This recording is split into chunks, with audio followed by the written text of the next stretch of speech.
General Fenton, we had a very long discussion just the other day, which I'm very appreciative for, and thank you so much for talking about the priorities of where SOCOM is looking to go and how you're looking to lead that. Having been in this role now for just 6 months, can you share with everyone what your command priorities are?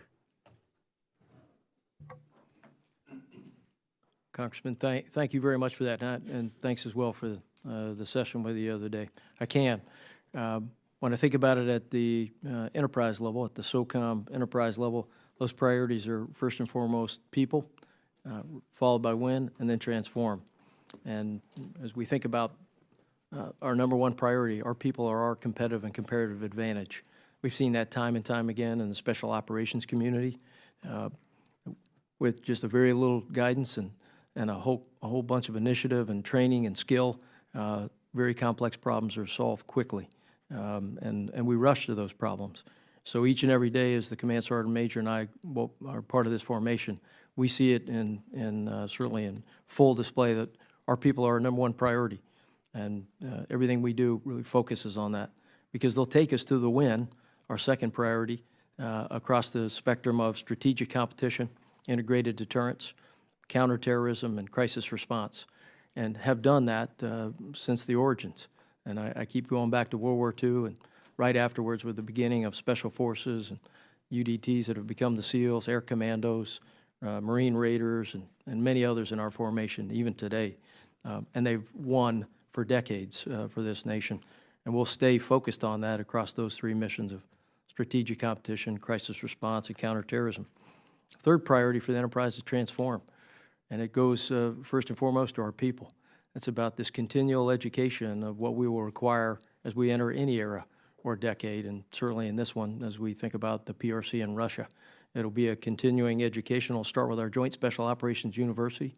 In addition to having an acquisition executive, we have our own Special Ops University at the Special Operations Command that stays on top of that and can turn that very fast.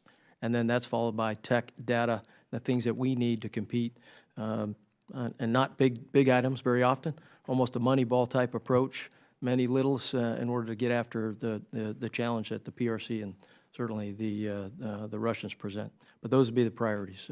Representative, thank you for that. Well, thank you so much, General Fenton. And after having talked to you earlier, I have no doubt that you'll be able to achieve in all those, and that SOCOM's in a great position under your leadership.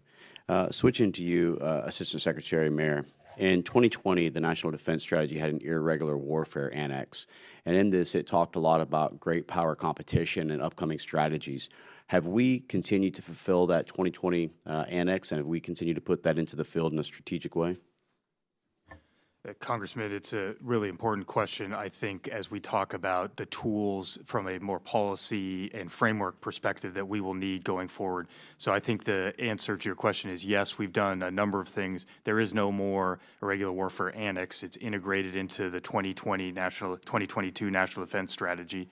We have a process underway that's bringing the department across the spectrum from doctrine to policy to operations and resourcing, training, all those tools that make the world go round in the Pentagon and in the Joint Force to actually not only apply irregular warfare, but look for new opportunities to apply it in other cases. So I think this is one of my priorities. I have three. It's one of those three, and we're very much pushing in conjunction with Special Operations Command on that.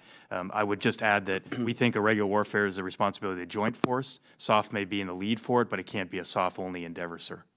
Yeah, I absolutely agree. And in knowing that, we do have the geopolitical alignment of China, Russia, Iran, North Korea. We see what Chairman Xi's doing with advancing his Road and Belt initiative, which is more focused on an economic resource, cyber-based warfare. We know that the one thing that Chairman Xi and Russia lacks is our non-commissioned officer corps. This is something that every one of our adversaries try to build up and become robust, but they cannot meet the United States when it comes to this. The second thing Chairman Xi said is that he can outpace us militarily and economically, but innovation is a real key. Do we look at things like quantum entanglement for AI autonomous drone systems with regards to communication platforms, and also how we would be able to field those more accurately with the SOCOM communities? Either. Representative, I'll take that one because I'm going to start.